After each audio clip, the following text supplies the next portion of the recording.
Hello, and welcome to my Planning 10 ePortfolio. My ePortfolio is a collection of evidence that shows my learning journey over time. I posted my reflections and evidence of my assignments on this website in different forms, such as videos, animations, audio recordings, and so on. On my homepage, I have various photos of both me and what represent me. For example, in the first photo, I am holding a baby turtle. In my blog, you will find that I have had a strong interest with animals for quite a while. I also have an audio recording of my paragraph on My World in 10 Years. At the very bottom of the page, there is also a video that I have made which introduces my blog with some basic information about me. I wanted to add multimedia onto my homepage because I thought it would be a visually aesthetic and interesting way to introduce myself and my portfolio. During Unit 1, I went onto a website called TypeFocus to decide what kind of career I would like to work with in the future. This website helped me to do that through 3 career assessments. To show my results on TypeFocus, I created an online presentation using Prezi. This is otherwise known as my TypeFocus reflection. This was my first digital tool. For Unit 2, we were required to create 2 projects. For my first option, I chose to create a WorkSafe video for the BC contest. I felt that this short film allowed the viewers to understand the importance of safety at their workplace. A film was my second digital tool, and I feel that this is one of my best projects, as I am very interested in film production. For my second project, I chose to create another short film that involved the idea of a basic interview. I wanted to get creative and make the characters interesting. The interviewer gave some very important questions such as, why did you come in today? How do you handle pressure? What is your best skill? This would also be one of my best projects, as I spent a lot of time planning, filming, and editing. During Unit 3, we were again required to create 2 projects. For my first option, I chose to create an infographic which stated 10 money-saving tips for the youth. The infographic took a while to complete, and it was my third digital tool for my ePortfolio. The tips that were given are quite detailed, and the project came with a work cited below. For my second option, I chose to research a certain university that interested me and create a project about it. I included various facts about the university, such as the length of the program, the different costs, and the requirements, and so on. I felt that I was very creative for this project, as I decided to make a short animation presentation.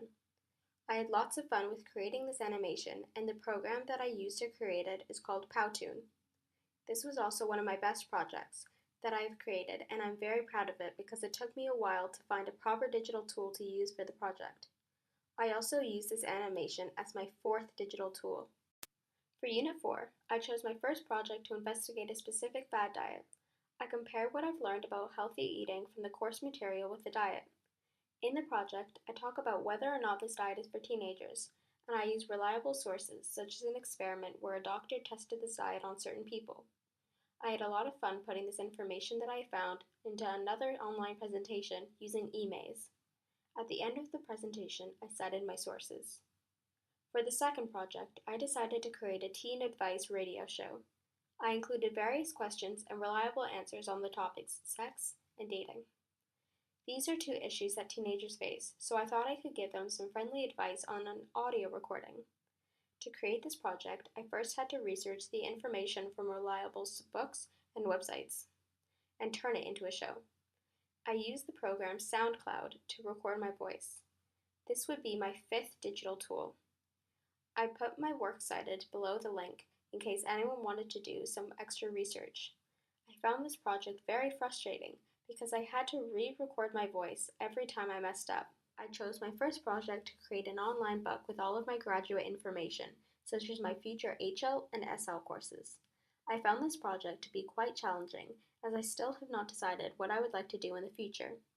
I am still unsure if I chose my HL and SL courses wisely, as I still do not know what to expect from each class. Because I created an online book, this was my 6th and final digital tool. I have found that although if I was in the middle of a unit, I would constantly go back to my other projects to fix any mistakes. I would always look over the criteria of each project to make sure that they fit in well with the requirements. I've overall made many changes and improvements to my work when needed. It was very hard to make sure whether or not I was doing a project correctly, as my supervisor was not available to give feedback to my work. Planning 10 has enabled me to develop the skills I need in order to become a self-directed individual so that I can set goals make thoughtful decisions, and take responsibility for pursuing my goals throughout life. Planning 10 provided me with foundational skills and the knowledge required to make decisions in my present and future life. I have found that this course really helped me understand what the working world will be like and how I can prepare for it. I found some of the projects challenging, but that gave me a sense of how hard I will need to work in the next few years in order to graduate. Thank you.